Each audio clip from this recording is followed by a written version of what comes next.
Hello दोस्तों, कैसे हैं आप सब। आशा करता हूँ आप लोग अच्छे होंगे। दोस्तों, आज का जो टॉपिक होने वाला है बहुत ही महत्वपूर्ण होने वाला है। ये खान सर का क्लास नोट्स हिस्ट्री का है।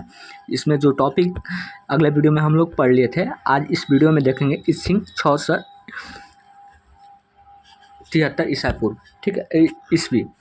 दोस्तों, अगर आप चैनल पर पहली बार विजिट करें, चैनल को सब्सक्राइब कर दें और साथ में बेल आइकन प्रेस कर दें। तब तक के लिए चलिए वीडियो को स्टार्ट कर लेते हैं। ईसिंग यह चीनी यात्री था। यह त्रिपिटक की 400 प्रांतीय फोटोग्राफ कॉपी अपने साथ चीन लेकर गया था। इब्न बतूता यह मोरक्को का रहने वाला था। यह 7000 किमी की यात्रा करके मोहम्मद बिन तुगलक के दरबार में आया था। इसकी पुस्तक रेहला थी। रेहला। अब्दुल रज़्ज़ाक़ यह फारस का रहने वाला था। यह विजयनगर काल में आया था। इसका पुस्तक मतला ए शाहीन है। यह कृष्णदेवराय के दरबार में आया था। फहियान के बारे में देखें, 399 ईस्वी में योफोक्यू की पुस्तक यह चंद्रगुप्त टू विक्रमादित्य के दरबार में आया था। इसमें उस समय के भवन तथा कौड़ी की चर्चा है। संयुगन 518 ईस्वी चीन। इसने अपने 3 वर्ष की यात्रा में बौद्ध धर्म की प्रांतियों एकत्रित की, ठीक है। आगे देखेंगे हैंसंग 629 ईस्वी सी युग। यह हर्षवर्धन के दरबार में आया था। इसने नालंदा विश्वविद्यालय में अध्ययन और अध्यापन दोनों किया। इससे यात्रियों का राजकुमार कहते हैं, ठीक है, हैंसंग को। ईसिंग 673 ईस्वी। यह चीन के यात्री था। त्रिपिटक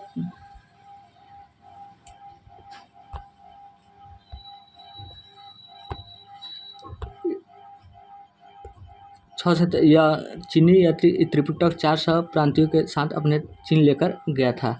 इब्न बतूता यह मोरक्को का रहने वाला था। 7000 किमी की यात्रा कर मोहम्मद बिन तुगलक आया था, ठीक है। अब्दुल रज़्ज़ाक़ के बारे में कुछ लोग यहाँ से। अब्दुल रज़्ज़ाक़ यह फारस के रहने वाला था। विजयनगर काल में आया था। इसका मतला ए शाहीन यह कृष्णदेवराय के दरबार में आया था, ठीक है। आगे देखेंगे हम लोग साहित्यिक स्रोत। लिखित स्रोत के साहित्यिक स्रोत कहते हैं। प्राचीन इतिहास की जानकारी यह सबसे बड़ा स्रोत है। गैर धार्मिक स्रोत, इसका संबंध किसी भी धर्म से नहीं रहता है। उदाहरण के अर्थशास्त्र, ठीक है। आगे देखेंगे हम लोग धार्मिक स्रोत, इसका संबंध किसी न किसी धर्म से रहता है। गैर ब्राह्मण, वैसे स्रोत जिसका संबंध हिंदू धर्म से नहीं रहता उसे गैर ब्राह्मण कहते हैं। जैन साहित्यक, यह प्राकृत भाषा में मिले हैं। इन्हें आगम कहते हैं। उदाहरण के लिए देख लेंगे 12 अंग, 12 उपमंग, अचरंग सूत्र, भागवती सूत्र, कल्प सूत्र आदि पुराण, ठीक है। बौद्ध धर्म में देख लेंगे हम लोग साहित्य। बौद्ध साहित्य पाली भाषा में मिले हैं। जातक ग्रंथ में महात्मा बुद्ध के पूर्व जन्म को साहित्य 200 कहानी है। ललित विस्तार में महात्मा बुद्ध की पूरी जीवनी है। अंगुत्तर निकाय ने 16 महाजनपद की चर्चा है। बौद्ध धर्म की सबसे पवित्र पुस्तक त्रिपिटक है, जो 3 पुस्तकों का समूह है, ठीक है। बहुत ही बढ़िया प्रश्न था त्रिपिटक। आगे देखेंगे सूत पिटक यह सबसे बड़ा पिटक है। इसे बौद्ध धर्म का इनसाइक्लोपीडिया कहते हैं। विनय पिटक यह सबसे छोटा पिटक है। इसमें बौद्ध धर्म के प्रवेश की चर्चा है। अभिधम्म पिटक, इसमें महात्मा बुद्ध के दार्शनिक विचारों की चर्चा की गई है, ठीक। आगे देखेंगे हम लोग वेद के बारे में देख लीजिए। वेद का शाब्दिक अर्थ है ज्ञान होता है, ठीक है।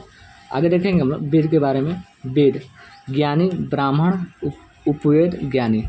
ऋग्वेद होत्री और सामवेद उगात, और 3 नंबर है यजुर्वेद अरु, और 4 नंबर है अर्थवेद ब्रह्मा। ब्राह्मण ग्रंथ में देखेंगे कौशिकीय, ऐतरेय, पंचवीस, तैत्तिरीय, शतपथ, गोपथ। उपवेद आयुर्वेद प्रजापति, गंधर्ववेद, नारद, धनुर्वेद, विश्वामित्र, शिल्पवेद, विश्वकर्मा। ठीक है, आगे देखेंगे। वेदों की रचना ईश्वर ने की है, अतः वेदों को अपौरुषीय कहा जाता है। गुप्त काल में कृष्ण देवयान व्यास ने वेदों का संकलन किया। प्रारंभ में वेदों की संख्या 3 ऋग्वेद, सामवेद तथा यजुर्वेद थी, अतः वेद को त्रयी कहा जाता है। आगे देखेंगे। अथर्ववेद को बाद में शामिल किया गया, इसलिए इसे वेद त्रयी में नहीं रखते हैं। ऋग्वेद के बारे में देखेंगे। ऋग्वेद के बारे में देखेंगे। इसका शाब्दिक अर्थ है मंत्रों ऋचाओं का संग्रह होता है। इसमें 10 मंडलों, 1028 सूक्त तथा 10,580 ऋचाएँ हैं। ऋचाओं की अधिकता के कारण ही इसे ऋग्वेद कहते हैं। यह सबसे प्राचीन एवं सबसे बड़ा वेद है। इसमें गायत्री मंत्र की चर्चा की है, जो सूर्य भगवान को समर्पित है। पहली बार शूद्र का प्रयोग ऋग्वेद में हुआ था। आगे देखेंगे। ऋग्वेद का दूसरा तथा 7वां मंडल पुराना है, क्योंकि इसका संकलन बाद में हुआ। 9वें मंडल में सोम देवता की चर्चा है। ऋग्वेद के ज्ञानी को हृत कहते हैं। ऋग्वेद का उपवेद आयुर्वेद है। इसमें चिकित्सा की चर्चा है। इसके ज्ञानी को प्रजापति कहते हैं। इसमें 10 राज्य युद्ध की चर्चा है। ठीक है। सामवेद साम का शाब्दिक अर्थ है गान होता है। इसमें 1875 मंत्र हैं, किंतु वास्तव में 99 मंत्र ही सामवेद के हैं। बाकी मंत्रों को ऋग्वेद से ग्रहण लिया है।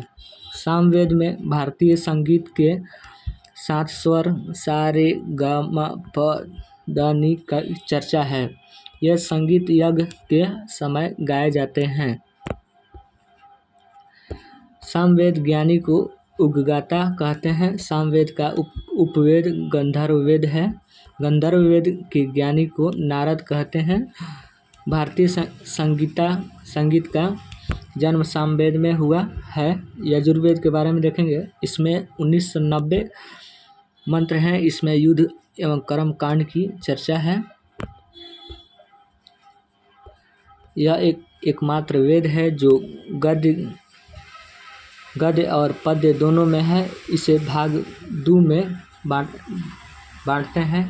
पहला कृष्ण यजुर्वेद गद्य, दूसरा शुक्ल यजुर्वेद पद्य। ठीक है। इस ज्ञानी की अधर्यु कहते हैं। यजुर्वेद का उपवेद धनुर्वेद है। धनुर्वेद के ज्ञानी को विश्वामित्र कहते हैं। दोस्तों, अगर वीडियो अच्छा लगे तो वीडियो को लाइक करें और चैनल पर पहली बार विजिट करें, चैनल को सब्सक्राइब कर दें। अगर इसका PDF चाहिए तो आप टेलीग्राम से लिंक डिस्क्रिप्शन में दिया गया है, वहाँ से जुड़कर आप इसका PDF प्राप्त कर सकते हैं। तब तक के लिए जय हिंद।